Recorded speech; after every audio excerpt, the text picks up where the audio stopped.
بسم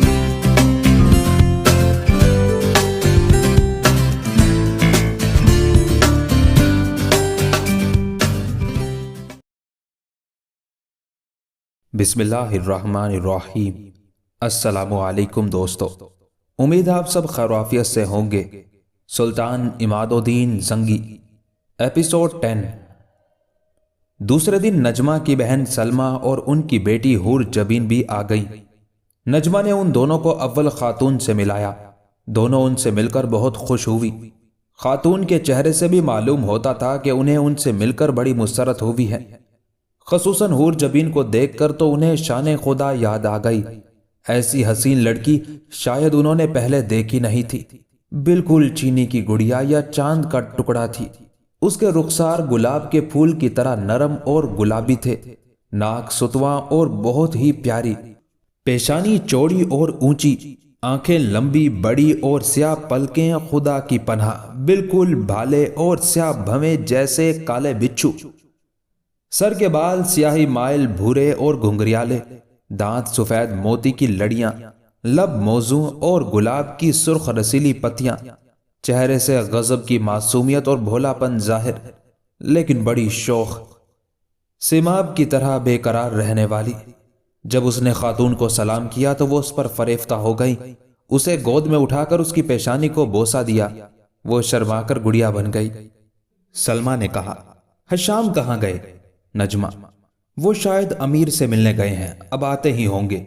سلمہ، مجھے تو ان کو دیکھنے کا بڑا اشتیاق ہے۔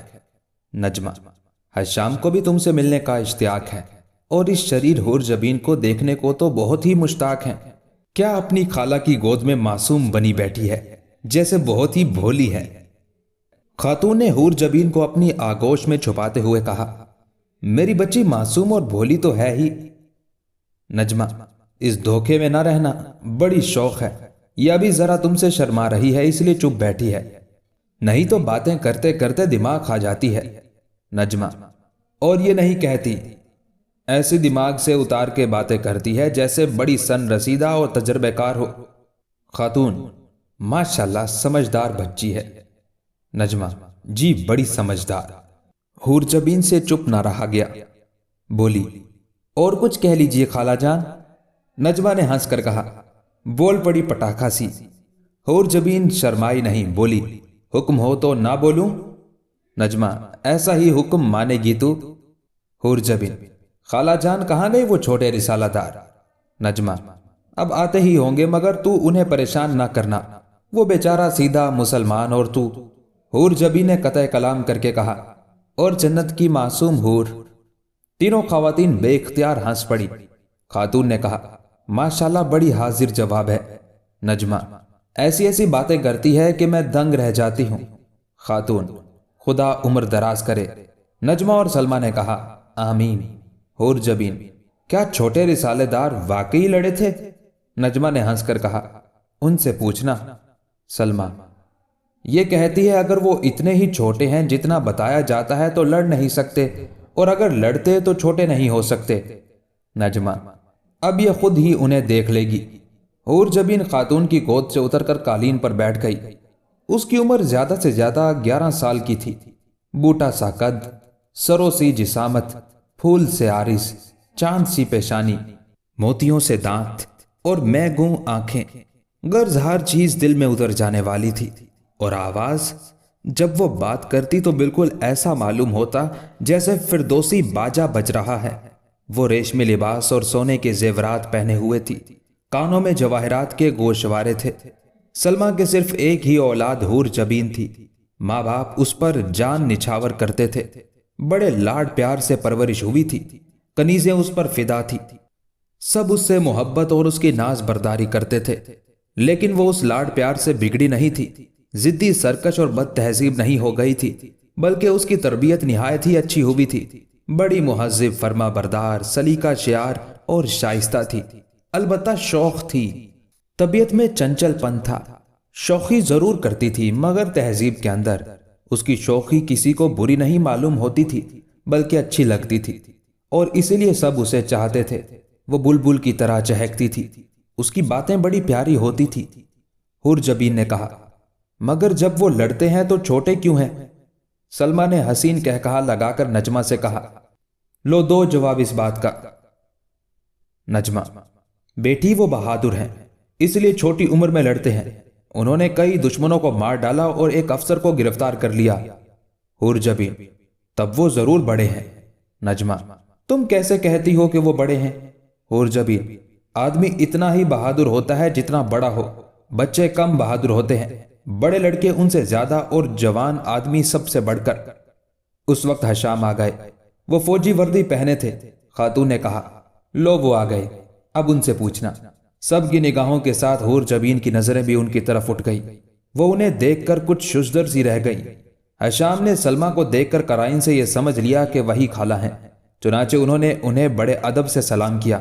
سلمہ بھی انہیں دیکھ کر بھونچکا رہ گئی۔ انہوں نے سلام کا جواب دے کر انہیں اپنے پاس بٹھایا اور ان کی پیشانی کو بوسہ دیا۔ ایک تو حشام تھے ہی شکیل، دوسرے فوجی وردی پہنے ہوئے تھے، ان کا چہرہ چمک رہا تھا۔ اس پر ان کی شائستگی اور شرم نے انہیں اور حسین بنا دیا تھا۔ حور جبین ٹکٹکی لگا کر انہیں دیکھنے لگی، وہ شرما رہے تھے۔ سلمہ نے کہا، خدا نظر بد سے بچائے، وردی کیسی زیب دے رہی ہے ان کے جسم پر۔ نجمہ: خدا کے فضل سے بڑے جامع زیب ہیں، جو کچھ پہنتے ہیں پھوٹ نکلتا ہے۔ سلمہ نے حشام سے کہا، بیٹا تم جہاد میں حصہ لے چکے ہو؟ حشام: جی ہاں خالہ جان۔ سلمہ: ہمیں اپنی لڑائی کے کچھ حالات تو سناؤ۔ حشام نے جس قدر حالات اپنی امی نجمہ کو سنائے تھے، سلمہ کو بھی سنا دیے۔ خاتون سلمہ کی طرف دیکھ رہی تھی۔ جوں جوں وہ واقعات بیان کرتے جاتے تھے، ان کی حیرت اور مسرت بڑھتی جاتی تھی۔ انہیں حیران اور مسرور دیکھ کر خاتون خوشی سے مست ہوئی جاتی تھی۔ نجمہ بھی چمکیلی نظروں سے سلمہ کو دیکھ رہی تھی، مگر حور جبین کچھ عجب عجب نگاہوں سے انہیں تک رہی تھی۔ ایک مرتبہ حشام کی نظر اس کی نگاہوں سے ٹکرا گئی۔ حور جبین کا چہرہ سرخ ہو گیا، اس نے جلدی سے نگاہیں جھکا لی۔ جب حشام تمام واقعات بیان کر چکے تو سلمہ نے کہا، بڑی دلیری کی تم نے بیٹا۔ اس وقت تمہیں دیکھ کر جس قدر دل خوش ہوا تھا، تمہاری باتیں سن کر اس سے زیادہ خوش ہوا۔ ماشاءاللہ بڑے کارنمایاں کیے تم نے۔ حشام: امی جان مجھے جوش تو بہت آیا، جرت اور ہمت سے بھی کام لیا، لیکن قوت زیادہ نہیں تھی، ورنہ میں عیسائیوں کے خون کے دریا بہا دیتا۔ سلمہ: بیٹا جنگ میں کود پڑنا دلیری اور جرت کی بات ہے، اور لڑنا طاقت کا کام ہے۔ جس قدر تم میں طاقت تھی اس قدر لڑے۔ خدا عمر دراز کرے، جب بڑے ہو جاؤ گے طاقت آ جائے گی، اس وقت خون کے دریا بہا دو گے، مگر اس چھوٹی عمر میں اس قدر بہادری، یہ بھی بڑی بات ہے۔ نجمہ: میرا چاند بڑا بہادر ہے۔ خاتون: بہادری دل پر منحصر ہے، جن کے دل بڑے ہوتے ہیں وہ بہادر ہوتے ہیں۔ سلمہ: سچ کہا تم نے بہن۔ کیوں بیٹا؟ حشام تم کس ارادے سے لڑنے گئے تھے؟ حشام: انتقام لینے۔ سلمہ: کس کا انتقام لینے؟ حشام: اپنی ان امی جان کا جن کے لیے میں بے چین ہوں، اپنی زندگی میں ایک دفعہ دیکھنا چاہتا ہوں۔ یہ بات سن کر خاتون کی آنکھیں نم ہو گئیں۔ انہوں نے ایک دم اپنی آغوش کشادہ کر کے ان کی طرف بڑھانا چاہا۔ ان کے ہونٹ پھر پھڑکے جیسے وہ کچھ کہہ رہی ہے، مگر فوراً ہی انہوں نے اپنے پھیلے ہوئے ہاتھ نیچے گرا دیے اور غم زدہ ہو کر سر جھکا لیا۔ نجمہ نے دیکھ لیا، انہوں نے کہا، کیا ہو گیا تمہاری طبیعت کو؟ خاتون: کچھ نہیں، میں ٹھیک ہوں۔ حشام اپنی امی کو یاد کرتے ہیں، اس سے میرے دل کو ٹھیس لگتی ہے۔ نجمہ: میرا دل بھی دکھتا ہے۔ سلمہ: تمہیں اپنی امی یاد ہیں بیٹا؟ حشام: جی ہاں یاد ہیں، ان کی صورت میرے دل پر نقش ہے۔ حشام دلگیر ہو گئے۔ نجمہ نے کہا، بیٹا حشام وردی اتار دو، کپڑے بدل لو۔ حشام اٹھے، نجمہ ان کے ساتھ چلی۔ حور جبین کی نگاہیں ان کا تعاقب کرنے لگی۔ ایک دو روز تو حور جبین حشام سے کچھ الگ رہی، اس طرح کہ جب وہ آتے تو وہ انہیں اس وقت دیکھتی رہتی جب تک ان سے اس کی نگاہیں نہ ٹکرا جاتی۔ جب حشام اسے دیکھتے تو وہ کچھ خجل ہو جاتی اور وہاں سے بھاگ جاتی، مگر رفتہ رفتہ اس کی یہ وحشت یا حجاب دور ہونے لگا اور آخر وہ ان کے پاس آنے اور ان سے میٹھی میٹھی باتیں کرنے لگی۔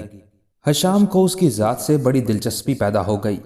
وہ چاہتے تھے کہ وہ لوبت چین، فردوسی حور، رشک قمر ان کے سامنے رہے اور اپنی نغمہ باریوں سے ان کے کان میں ایسا رس ٹپکاتی رہے جس سے ان کی روح شگفتہ ہو جایا کرے۔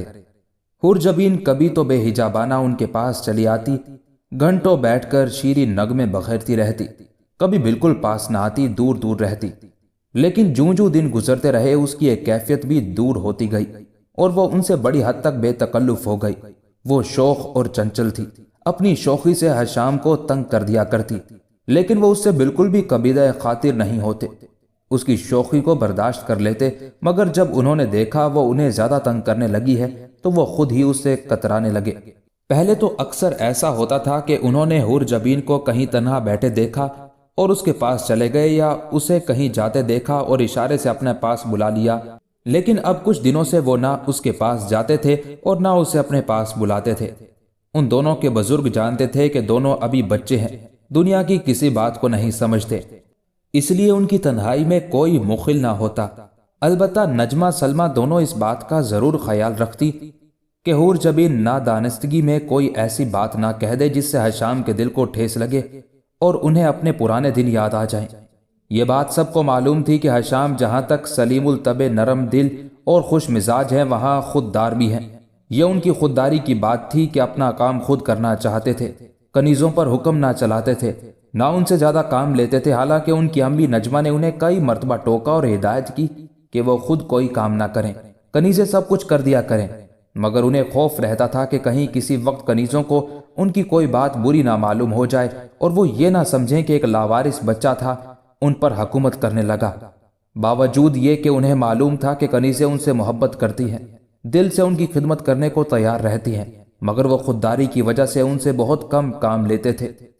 ان کے کھنچنے سے حور جبین کچھ کشیدہ نہیں ہوئی، بلکہ اس نے یہ وتیرہ اختیار کر لیا کہ جب وہ نجمہ سلمہ یا خاتون میں سے کسی کے پاس بیٹھے ہوتے تو وہاں پہنچ جاتی اور ایسے فکرے کس دیتی جس سے وہ چپ رہ جاتے اور نجمہ وغیرہ ہنس پڑتی۔ کبھی کبھی سلمہ اس پر اسے ڈانٹ بھی پلا دیا کرتی تھی، مگر پھر بھی وہ نہ چوکتی تھی۔ ایک روز ایسا اتفاق ہوا کہ نجمہ سلمہ اور خاتون تینوں ایک جگہ بیٹھی باتیں کر رہی تھی۔ حشام بھی وہاں آ بیٹھے، حور جبین نے بھی دیکھ لیا، وہ بھی ادھر ادھر کئی کمروں میں گھوم کر وہیں آ بیٹھی، بڑی متین اور بھولی بن کر، جیسے کچھ جانتی ہی نہیں۔ نجمہ نے اسے دیکھ کر کہا، شریر کچھ شرارت کرنے کا ارادہ ہے، کیسی بھولی اور متین بنی بیٹھی ہے۔ حور جبین نے فوراً کہا، چپ بیٹھو جب شریر، شرارت کرو جب شریر۔ نجمہ، میں جانتی ہوں تجھے، جب فضا ساکن ہو جاتی ہے، ہوا تک رک جاتی ہے تو سمجھ لیا جاتا ہے کہ طوفان آنے والا ہے، ایسے ہی جب تو متین بن جاتی ہے اور بھولی معلوم ہونے لگتی ہے تو یہ سمجھ میں آ جاتا ہے کہ ضرور کوئی نہ کوئی شرارت کرنے والی ہے۔ حور جبین، یہ تو تمہارا خیال ہے خالہ جان، میں شوخ اور شریر نہیں بلکہ بہت بھولی اور معصوم ہوں۔ اچھا ایک بات بتاؤ۔ نجمہ، پوچھو۔ حور جبین نے کن آنکھیوں سے حشام کو دیکھ کر کہا، اگر میں فوج میں بھرتی ہو جاؤں؟ نجمہ ہنس پڑی، انہوں نے کہا، نہ تلوار اٹھا سکے نہ گھوڑے پر سوار ہونا جانے، فوج میں بھرتی ہوگی۔ حور جبین، اگر میں تلوار اٹھا لوں اور گھوڑے پر سوار بھی ہو جاؤں تو؟ نجمہ، قواعد کون کرے گا تیرے بجائے؟ حور جبین، میں سپاہی کیوں نہ بن سکوں گی؟ نجمہ، تیرے ہاتھ پیر سپاہی بننے کے قابل ہیں بھی؟ حور جبین، اور حشام کی ہیں؟ نجمہ، حشام تو سپاہی کے بچے ہیں، سپاہی ہیں، فوج میں بھرتی ہو کر لڑائی میں گئے، بڑی بہادری سے جہاد کیا، شہرت حاصل کی، انعام پایا، ترقی ہوئی، رسالے دار ہو گئے۔ حور جبین، یہ باتیں تم سے حشام نے ہی تو کہی ہیں۔ نجمہ، ان کے ابا جان نے بھی کہی ہیں، ان کے سپاہی جانتے ہیں۔ حور جبین، مجھ سے سنو، مجھ سے۔ نجمہ، تم بھی سناؤ۔ حور جبین، امیر زنگی نے کچھ سوار ان کے ساتھ کر دیے، وہ ان کے گرد چھائے رہے، انہوں نے انہیں دشمنوں کے حربوں سے بچایا، انہوں نے ہی دشمنوں پر حملہ کیا، انہوں نے ہی دشمنوں کو قتل کیا، چونکہ امیر ان پر مہربان تھے، سپاہیوں نے امیر کو خوش کرنے کے لیے ان کا نام کر دیا۔ سلمہ اور خاتون مسکرا رہی تھی۔ نجمہ نے ہنس کر کہا، اچھا یہ بات ہوئی، گویا تو انہیں بہادر نہیں مانتی۔ حور جبین، کیسے مان لوں؟ حشام کو کچھ طرارہ سا آ گیا، انہوں نے کہا، امی جان جیسی یہ خود ہیں ویسا ہی دوسروں کو سمجھتی ہیں۔ نجمہ، کیا مطلب ہے اسے تمہارا؟ حشام، نازک اور کمزور دل کی ہے نا، دوسروں کو بھی ایسا ہی سمجھتی ہیں۔ حور جبین نے لطیف کہا لگا کر کہا، نکلی نا سچ میری بات؟ نجمہ، شریف تیری بات سچ کیسے نکلی؟ وہ تو اس کی تردید کر رہے ہیں۔ حور جبین، واہ واہ، اگر میری بات سچ نہیں تھی تو انہوں نے برا کیوں مانا؟ سلمہ: بتاؤ بھائی حشام، تم نے برا کیوں مانا؟ حشام: میں کیوں برا مانتا؟ حور جبین: اچھا، سپاہی ان کے ساتھ تھے یا نہیں؟ حشام: ہم افسر بھی تھے۔ حور جبین نے پھر حسین کہا لگایا اور طنز سے کہا: افسر تھے یہ؟ سلمہ نے ہنس کر کہا: لو، وہ تمہیں افسر بھی نہیں مانتی۔ حور جبین: افسر بھی ایسے ہوتے ہیں؟ حشام: نہیں، افسر ایسے ہوتے ہیں جیسی یہ حور جبین کی طرف اشارہ کر کے بیٹھی ہیں۔ حور جبین نے شوخی سے کہا: ٹھیک کہا تم نے، افسری ہمیں ہی زیب دیتی ہے۔ حشام: ہاں ہاں، ایسے ناز و نزاکت والے افسر ہو جائیں تو سپاہیوں کا بیڑا غرق ہو جائے۔ اس پر سب نے فرمائشی کہا لگایا۔ حشام اٹھ کر چلے گئے۔ سلمہ نے کہا: حور جبین، تو نے حشام کو خفا کر دیا۔ حور جبین: مگر وہ خفا کیوں ہو جاتے ہیں؟ سلمہ: تو باتیں ہی ایسی کرتی ہے۔ نجمہ: انہیں منا لینا۔ حور جبین: کیوں مناؤں میں؟ خاتون: ہاں، یہ کیا چھوٹے باپ کی بیٹی ہے، کیوں جھکے یہ؟ سلمہ: مگر خفا تو نے ہی کیا ہے انہیں حور جبین، تو ہی منانا۔ حور جبین: اچھا، ابھی منا لاؤں گی۔ حور جبین چلی۔ خاتون نے مسکرا کر کہا: کیسی پیاری بیٹی ہے، اس میں ضد اور غرور بالکل نہیں۔ حشام اپنے کمرے میں جا بیٹھے تھے۔ شوخ حور جبین نے جھانک کر کہا: رسالہ دار صاحب، میں آ سکتی ہوں؟ حشام نے چاہا جواب نہ دیں، مگر دل نہ مانا، جواب دینا ہی پڑا۔ کہا: آ جاؤ، تمہیں کون روک سکتا ہے؟ حور جبین کمرے میں داخل ہو کر بے تکلف ان کے پاس جا بیٹھی۔ اس نے کہا: خفا ہو گئے تم؟ حشام: خفا ہو کر تمہارا کیا کر لوں گا؟ حور جبین: معاف کر دو، میں نے تمہارا دل دکھایا۔ حشام اس کے حسین چہرے کی طرف دیکھنے لگا۔ وہ شرما گئی۔ حشام نے کہا: آخر تم کیا ہو؟ حور جبین نے شوخی سے کہا: جنت کی حور۔ حشام: جنت میں ایسی ہی شوخ حوریں ہوں گی تو مسلمانوں کا کیا حال ہوگا؟ حور جبین: ان کی خوشی اور بڑھ جائے گی۔ حشام: تم اس قدر شوخ کیوں ہو؟ حور جبین: اور تم اس قدر تنگ مزاج کیوں ہو؟ حشام چپ ہو گئے۔ حور جبین نے کہا: معاف کر دیا تم نے مجھے؟ حشام: معاف کر دیا۔ حور جبین کھلکھلا کر ہنسی۔ اس نے ان کا ہاتھ پکڑ لیا اور کہا: آؤ امی جان کے پاس چلو۔ حشام کو اپنے جسم میں بجلی سی دوڑتی ہوئی معلوم ہوئی۔ انہوں نے کہا: انہی ریشم سے ملائم ہاتھوں پر ناز کرتی ہو؟ حور جبین نے ان کی آنکھوں میں اپنی حسین آنکھیں ڈال کر کہا: اور تمہیں کس بات پر ناز ہے؟ حشام نے سادگی سے کہا: کسی پر بھی نہیں۔ حور جبین ہنس پڑی اور انہیں کھینچتی ہوئی نجمہ کے پاس لے گئی۔ وہاں جا کر بولی: لو، میں منا لائی نے۔ نجمہ نے مسکراتے ہوئے حشام سے پوچھا: خوشامد بھی کرا لی تم نے اس سے؟ حور جبین: میں اور خوشامد کروں؟ حشام: معافی مانگ لی ہے۔ حور جبین: بہت مانگی معافی۔ سب ہنس پڑے۔ اسرف 530 ہجری میں فتح ہوا تھا۔ اس وقت حشام کی عمر 12 سال کی ہو گئی تھی۔ چند مہینے اور گزر گئے۔ سلمہ اور حور جبین 6 مہینے تک مہمان رہے۔ اس زمانے میں سفر میں آسانیاں نہیں تھی۔ جب کوئی کہیں مہمان جاتا تھا تو کئی مہینے رہتا تھا، کیونکہ برسوں میں آنا جانا ہوتا تھا اور راستے میں کئی ہفتے کیا مہینوں لگ جاتے تھے۔ آبادیاں دور دور تھی، منزل در منزل ٹھہرتے اور بستیوں میں کئی دن قیام کرتے، ایک شہر سے دوسرے شہر میں جایا کرتے تھے۔ حل موصل سے کافی فاصلے پر تھا، کم سے کم 1 مہینے میں ایک طرف کا سفر ہوتا تھا۔ حور جبین کے باپ اوصاف علی اپنی بیوی اور بیٹی کو لینے آ گئے تھے۔ واپسی کی تیاریاں شروع ہو گئی تھی۔ حور جبین کچھ اداس رہنے لگی تھی۔ سلمہ اور نجمہ بھی کچھ آزردہ ہو گئی تھی۔ خاتون بھی کچھ خوش نہ رہتی تھی۔ ایسا معلوم ہوتا تھا کہ سلمہ اور حور جبین کے چلے جانے کو سب ہی محسوس کر رہے تھے، مگر انہیں جانا ضروری تھا اور سفر کی تیاریاں ہو رہی تھی۔ جب ان کے رخصت ہونے میں 2-3 روز ہی رہ گئے تو ایک دن حور جبین حشام کے کمرے میں پہنچی۔ حشام خاموش بیٹھے کسی فکر میں کھوئے ہوئے تھے۔ حور جبین نے کہا: کیا سوچ رہے ہو حشام؟ حشام نے اس زہرہ جبین کی طرف دیکھتے ہوئے کہا: سوچ رہا ہوں کہ اب تم چلی جاؤ گی۔ حور جبین کا چہرہ چمک اٹھا۔ اس نے کہا: مگر تم تو چاہتے تھے کہ میں چلی جاؤں۔ حشام: یہ میں نے کبھی نہیں چاہا۔ حور جبین: میں تمہیں تنگ جو کرتی رہتی تھی۔ ہشام: مگر مجھے تم پر غصہ نہیں آتا تھا۔ حور جبین: حل باؤ گے؟ ہشام: اگر امی جان آئیں تو ضرور آ جاؤں گا۔ حور جبین: مگر تم بے مروت ہو۔ ہشام: کیسے جانا تم نے؟ حور جبین: تم سے کسی بات کی امید نہیں۔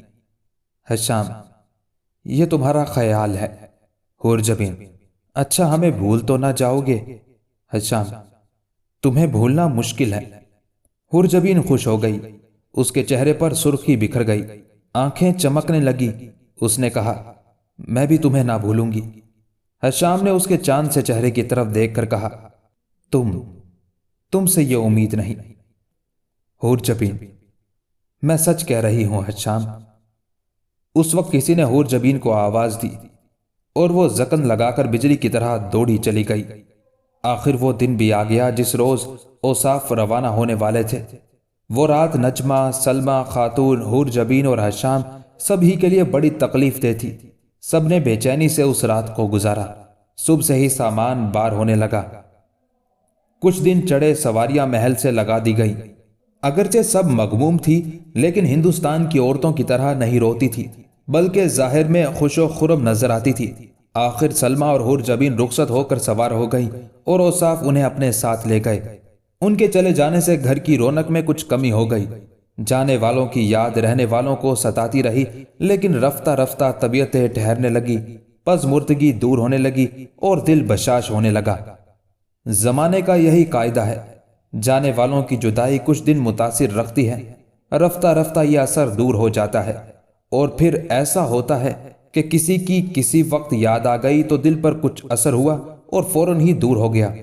جبکہ نجمہ خاتون اور ہشام کے دلوں سے سلمہ اور حور جبین کی جدائی کا ملال دہلنے لگا تھا، ایک اور پریشانی پیدا ہو گئی۔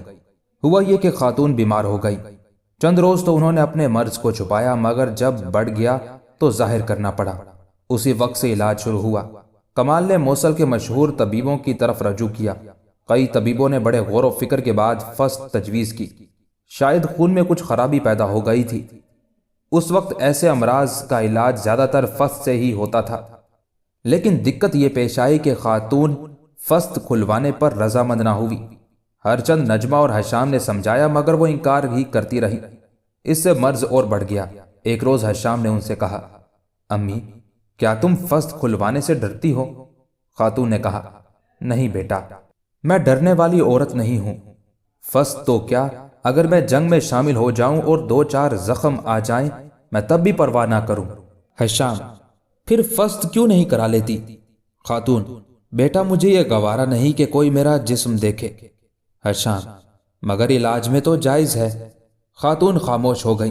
آخر نجمہ نے بہت کچھ کہہ سن کر انہیں رضامند کیا۔ پردے کا زبردست انتظام کیا گیا۔ فساد آ گئے۔ نہایت ہوشیاری سے فسد کھولی گئی۔ جب تک فسد سے خون جاری رہا وہ اطمینان سے بیٹھی رہی، مگر جب پٹی کس دی گئی تو ان پر ذوف طاری ہو گیا اور وہ بے ہوش ہو گئیں۔ نجمہ اور کئی کنیزیں ان کے پاس تھی۔ اتفاق سے بے احتیاطی کی وجہ سے ان کے پیٹ کا کچھ حصہ کھل گیا۔ نجمہ دیکھ کر حیران ہو گئی، مگر انہوں نے فوراً کپڑا ڈھک دیا۔ خیریت یہ ہوئی کہ کسی کنیز نے دیکھا نہیں۔ انہیں بھی اپنی نظر پر کچھ شبہ ہوا۔ انہوں نے کنیزوں کو وہاں سے بہانہ کر کے ہٹا دیا۔ جب سب چلی گئیں اور نجمہ تنہا ہی وہاں رہ گئی تو انہوں نے اول ادھر ادھر دیکھا۔ جب اطمینان ہو گیا کہ وہاں کوئی نہیں ہے تب انہوں نے پھر کپڑا اٹھایا۔ پیٹ کا حصہ صاف نظر آ رہا تھا، اس کا رنگ سفید تھا۔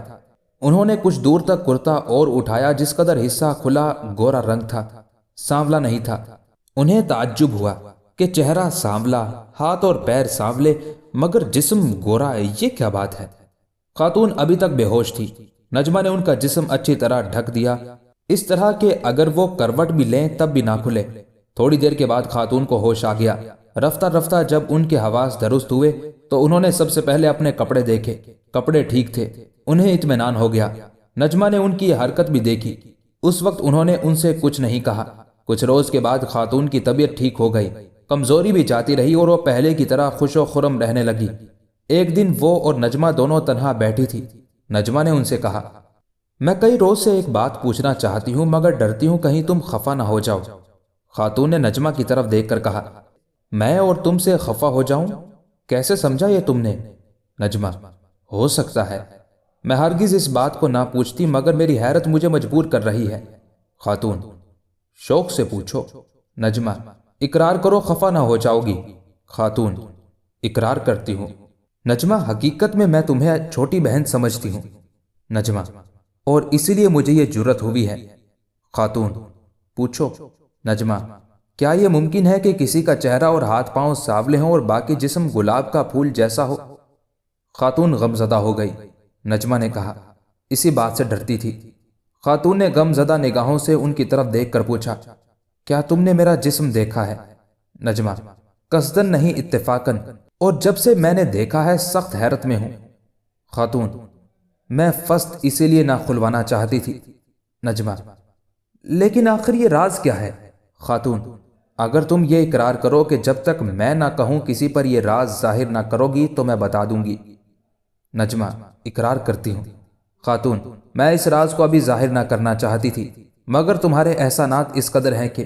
نجمہ نے قطع کلام کر کے کہا: پھر احسانات کا ذکر کیا تم نے؟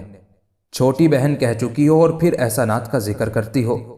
خاتون: میرا رواں رواں تمہارا شکر گزار ہے نجمہ، کیسے احسان کا ذکر نہ کروں مگر تم برا مان جاتی ہو۔ اچھا اب نہ کروں گی۔ نجمہ: اگر مناسب سمجھو تو بتا دو یہ کیا راز ہے؟ خاتون: راز یہ ہے نجمہ، میں نے اپنی عصمت بچانے کے لیے شریفہ کا بتایا ہوا عرق مل کر اپنے چہرے کا کوہنیوں تک ہاتھوں کا اور گھٹنوں تک پیروں کا رنگ سیاہ کر لیا تھا۔ پہلے بہت سیاہ تھا، اب سانولا ہوتا جا رہا تھا۔ نجمہ نے حیران ہو کر کہا: شریفہ جادوگرنی کا؟ خاتون: ہاں۔ نجمہ: وہ تمہیں کہاں مل گئی تھی؟ خاتون: جب میں الفرامہ میں تھی تو ایک روز وہ آئی تھی، اس نے بتایا تھا کہ مجھ پر مصیبتیں نازل ہوں گی۔ وہ مجھے ایک شیشی میں عرق دے کر ہدایت کر گئی تھی کہ جب ایسا موقع آئے تو تم اپنے چہرے اور جسم پر عرق مل لینا، سیاہ فام ہو جاؤ گی۔ میں نے اسے شیشی لے لی تھی اور ہر وقت اپنے پاس رکھتی تھی، چنانچہ اسی شیشی نے میری جان اور عصمت بچائی۔ نجمہ: یہ تو معلوم ہو گیا مگر اب یہ بتاؤ تم ہو کون؟ خاتون: میں بدقسمت خالدہ ہوں، حشام کی ماں۔ حشام کی ماں؟ نجمہ نے کہا اور حیرت سے ان کا منہ کھلا رہ گیا۔ خاتون نے سنجیدگی سے کہا: ہاں۔ نجمہ: مگر تم نے اپنے آپ کو ان پر ظاہر کیوں نہیں کیا؟ خاتون: کئی مرتبہ چاہا مگر ہمت نہ ہوئی، کیونکہ جب تک چہرے کا رنگ اصلی حالت پر نہ آ جائے وہ اس وقت تک پہچان نہ سکیں گے۔ نجمہ: اسی لیے تم حشام سے بہت زیادہ محبت کرتی تھی۔ خاتون: چپ ہو جاؤ نجمہ، حشام آ رہے ہیں۔ دونوں خاموش ہو گئیں۔ حشام آئے اور وہ ان سے باتیں کرنے لگے۔ کئی روز تک نجمہ خالدہ کے راز کو چھپائے رہیں، مگر وہ جب یہ دیکھتی کہ حشام اپنے اصلی ماں باپ کے لیے پریشان ہے، ماں گھر میں موجود ہے مگر وہ اپنی امی کی سہیلی سمجھ رہے ہیں تو ان کے دل پر برا اثر پڑتا۔ لیکن جب وہ خیال کرتی کہ کہیں حشام اپنی امی کو پا کر ان سے کم محبت نہ کرنے لگے تو ان کا کلیجے پر مکہ سا لگتا۔ جب حشام کی پریشانی کا خیال ہوتا تو وہ خالدہ کا راز ظاہر کرنے پر آمادہ ہو جاتی، اور جب یہ خیال ہوتا کہ کہیں حشام ان کے ہاتھوں سے نہ جاتے رہیں تو اس راز کو راز ہی رکھنے پر تیار ہو جاتی۔ مگر ایک روز ایسا آیا کہ واقعات ہی بدل گئے اور وہ خالدہ کا راز ظاہر کرنے پر مجبور ہو گئی۔ ہوا یہ کہ ایک دن حشام ان کے پاس آئے، وہ کچھ مغموم تھے۔ نجمہ نے ان سے پوچھا: غمگین کیوں ہو بیٹا؟ حشام نے جواب دیا: امی جان، رات میں نے ایک پیر مرد کو خواب میں دیکھا ہے، وہ کہہ رہے تھے بیٹا تم غم زدہ کیوں ہو؟ میں نے عرض کیا میرے ابا جان اور امی جان گم ہو گئے ہیں، ان کا غم مجھے کھائے جاتا ہے۔ پیر مرد نے کہا تلاش کرو، مل جائیں گے۔ اسی وقت میری آنکھ کھل گئی۔ امی جان، جب سے میں نے یہ خواب دیکھا ہے میری طبیعت بے چین ہے، میرا ارادہ ہے کہ ان کی تلاش میں نکلوں۔ اب حشام کی عمر 14 سال کے لگ بھگ ہو گئی تھی، اگرچہ وہ سمجھدار ہو گئے تھے مگر ابھی بچے ہی تھے۔ نجمہ یہ سن کر کہ ان کا ارادہ اپنے ماں باپ کی تلاش میں جانے کا ہے سخت پریشان ہو گئی۔ انہوں نے ان کو تسلی دی اور کہا بیٹا ابھی تمہاری عمر تلاش و تجسس میں جانے کی نہیں ہے، یہیں رہو اور دیکھو کہ پردہ غیب سے کیا ظاہر ہوتا ہے۔ حشام: ایک عرصے سے میں یہی سوچ رہا تھا کہ بڑا ہو کر تلاش کروں گا، مگر اب رات کے خواب نے مجھے ہمت دلائی ہے اور اب میں ضرور انہیں تلاش کرنے جاؤں گا۔ نجمہ: بیٹا تم اس بات کا اندازہ نہیں کر سکتے کہ تمہارے چلے جانے سے ہمیں کس قدر صدمہ ہوگا۔ حشام: میں جانتا ہوں امی جان، مگر میرے دل میں عزیزوں کی یاد نے ناسور ڈال دیے ہیں۔ ہر وقت میں غمزدہ اور پریشان رہتا ہوں۔ مجھے یہ صدمہ جینے نہ دے گا امی جان۔ نجمہ لرز گئیں۔ انہوں نے کہا، خدا نہ کرے بیٹا، ایسی باتیں نہ کرو، میری روح کانپ گئی۔ اجازت لو۔ ہشام، ان سے بھی اجازت لوں گا مگر تم سے اجازت لینا ضروری ہے۔ نجمہ، اگر وہ اجازت دے دیں گی تو اطمینان رکھو میں بھی دے دوں گی۔ یہ سن کر ہشام کے سر سے جیسے بوجھ اتر گیا۔ انہیں بڑا اطمینان ہو گیا۔ انہوں نے کہا، میں آج ان سے بھی اجازت لے لوں گا۔ وہ وہاں سے اٹھ کر چلے گئے۔ نجمہ سوچنے لگی، کیا وہ ہشام کو بتا دیں کہ ان کی امی وہی ہیں جنہیں وہ اپنی امی کی سہیلی سمجھ رہے ہیں؟ مگر فوراً ہی ان کے دل نے کہا، خالدہ جب سنے گی کہ وہ ان کی تلاش میں جانا چاہتے ہیں تو وہ اپنے آپ ہی پسیج جائیں گی اور آپ ہی ان پر خود کو ظاہر کر دیں گی۔ وہ چپ ہو کر دوسرے کاموں میں لگ گئیں۔ اسی روز عصر کی نماز کے بعد ہشام خالدہ کے پاس آئے۔ اب انہیں خاتون کی بجائے خالدہ ہی لکھنا مناسب ہے۔ انہوں نے کہا، امی جان، رات میں نے ایک خواب دیکھا ہے۔ خالدہ ہمتن متوجہ ہو گئی، بولی، کیا خواب دیکھا ہے بیٹا؟ ہشام نے پیر مرد والا خواب بیان کیا۔ خالدہ کا چہرہ غم میں ڈوب گیا۔ وہ اس قدر غم زدہ ہوئی کہ ان کی چیخ نکلنے کو ہو گئی، مگر انہوں نے مشکل سے ضبط کیا، لیکن آنسوؤں کو نہ روک سکی۔ انہوں نے بھررائی ہوئی آواز میں کہا، بیٹا، تمہاری عمر تلاش کرنے کی نہیں ہے، اور کیا معلوم وہ دونوں زندہ بھی ہیں یا نہیں۔ ہشام نے ایسی نگاہوں سے انہیں دیکھا جن میں درد و کرب کوٹ کوٹ کر بھرے تھے، اور کہا، امی جان، اگر وہی زندہ نہیں ہے تو میں بھی زندہ رہ کر کیا کروں گا؟ اچھا تو میں کیا کروں امی جان؟ نجمہ نے ہشام کی صورت دیکھی۔ وہ بہت ہی غم زدہ اور بے چین تھے۔ وہ خود بھی غمگین ہو گئیں، اور اس قدر غمگین ہوئی کہ یارائے ضبط نہ رہا۔ خالدہ کا راز ظاہر کرنے پر تیار ہو گئیں، مگر جب دل سے زبان پر یہ بات آ گئی تو فوراً انہیں خیال ہوا کہ ایسا کرنے سے خالدہ کو جو ان پر اعتماد ہے وہ جاتا رہے گا اور وہ ان کی نگاہوں میں سبک ہو جائے گی۔ اس لیے انہوں نے ضبط کیا اور کہا، بیٹا، تمہاری ایک امی اور بھی تو ہے، پہلے ان سے۔ خالدہ کی آنکھوں سے سیلاب جاری ہو گیا۔ وہ بے اختیار ہشام سے لپٹ گئی اور بولی، تمہاری بدقسمت ماں۔ اس سے زیادہ وہ کچھ نہ کہہ سکی۔ ان کی آواز گلو گیر ہو گئی۔ ہشام کا گلا بھی رند گیا۔ ان کی آنکھوں میں بھی آنسو چھلک آئے، مگر وہ پی گئے۔ اس سے ان کی ناک سے ریزش جاری ہو گئی اور منہ کا ذائقہ بھی کچھ شور ہو گیا۔ انہوں نے کہا، میری امی بدقسمت نہیں تھی، بدقسمت میں تھا۔ خالدہ نے چیختے ہوئے کہا، نہیں ہشام، ایسا نہ کہو، تم بڑے خوش قسمت ہو، تم نے غیروں کو اپنا بنا لیا۔ ہشام، مگر اپنوں کو کھو دیا ہے۔ امی جان، اجازت دے دو مجھے، ورنہ یہ غم مجھے مار ڈالے گا۔ خالدہ، مگر تمہیں نجمہ سے اجازت لینی چاہیے۔ ہشام، انہوں نے کہا ہے اگر تم اجازت دے دو گی تو وہ بھی دے دیں گے۔ خالدہ، اچھا ہشام، تم ایک ہفتہ صبر کرو۔ ہشام، نہیں امی جان، اب میں ایک ہفتہ صبر نہیں کر سکتا۔ خالدہ، اچھا 2 روز ٹھہر جاؤ۔ ہشام، بہت اچھا۔ اس کے بعد دونوں اور باتیں کرنے لگے۔ اگلے روز خالدہ نے نجمہ سے کہا، اب کیا کروں نجمہ؟ ہشام میری تلاش میں جانا چاہتے ہیں۔ نجمہ، جانے دو۔ جو ماں ایسی کٹھور ہو کہ بیٹے کے پاس رہ کر بھی اپنے آپ کو بیٹے پر ظاہر نہ کرے، اس سے اس کے بیٹے کا بچھڑ جانا ہی اچھا ہے۔ نجمہ کی آنکھوں سے ٹپ ٹپ آنسو جاری ہوئے۔ خالدہ غم سے بت بن کر رہ گئی۔ نجمہ نے ان کی طرف دیکھا۔ انہیں خوف ہوا کہیں ان کی طبیعت نہ بگڑ جائے۔ انہوں نے کہا، معاف کرو بہن، میں نے بڑی سخت بات کہی۔ ایسا معلوم ہوا جیسے خالدہ کہیں دور سے واپس آئی ہو۔ انہوں نے کہا، تم نے غلط نہیں کہا نجمہ، میرا بچہ میری یاد میں بے قرار ہے، میں دیکھ رہی ہوں، میری سنگ دلی حد سے گزر گئی ہے، مگر کیا وہ مجھے اس حالت میں پہچان لیں گے؟ نجمہ، ضرور پہچان لیں گے۔ خالدہ، اچھا بلاؤ ہشام کو۔ نجمہ خود جا کر ہشام کو بلا لائیں۔ خالدہ نے انہیں دیکھا، مسکرانے کی کوشش کی مگر نہ مسکرائی۔ انہوں نے کہا، بیٹا ہشام، ذرا دیکھنا میری کمر پر چونٹی رینگ رہی ہے کیا؟ ہشام نے ان کی کمر کھولی۔ وہ ان کی کمر کا سرخ و سفید رنگ دیکھ کر حیران رہ گئے، چونٹی دیکھنا بھول گئے۔ تعجب خیز لہجے میں کہنے لگے، امی یہ کیا تمہارا بدن تو گورا ہے؟ خالدہ، میرے سامنے بیٹھ جاؤ بیٹا، تم نے مجھے پہچانا نہیں؟ ہشام، تم میری امی ہو، میری امی کی کمر پر بھی ایسا ہی داغ تھا جیسا تمہاری کمر پر ہے، میں نے کئی مرتبہ دیکھا تھا۔ خالدہ: میں اقرار کرتی ہوں بیٹا، میں ہی تمہاری امی ہوں۔ حشام ان سے لپٹ گئے۔ خالدہ نے انہیں اپنی آغوش میں بھینچ لیا۔ حشام کو اس آغوش میں بڑی راحت محسوس ہوئی۔ نجمہ کی آنکھوں سے خوشی کے آنسو نکل پڑے۔ حشام نے الگ ہو کر کہا: مگر امی تم نے اب تک اس بات کو کیوں چھپایا؟ خالدہ: اس لیے کہ میں یہ معلوم کرنا چاہتی تھی کہ تمہیں مجھ سے محبت باقی رہی ہے یا نہیں۔ دوسرے میں نے عرق مل کر اپنی صورت سیاہ کر لی تھی، تم نے مجھے اس صورت میں دیکھا تھا، کیسے میری بات مان لیتے؟ میں تمہاری امی ہوں، یہ مجھے خیال نہیں رہا کہ تم نے میری کمر کا نشان دیکھ رکھا ہے۔ حشام: خدا کا ہزار ہزار شکر ہے کہ اس نے تم سے ملا دیا، اور دعا ہے اب اللہ تعالیٰ ابا جان سے ملا دیں گے۔ اور ہاں امی جان، سلطانہ کہاں ہے؟ خالدہ کی آنکھوں میں پھر آنسو چھلک آئے۔ انہوں نے کہا: بیٹا میں بتاؤں گی، کچھ دن صبر کرو، میں تمہیں اپنا سب حال سنا دوں گی۔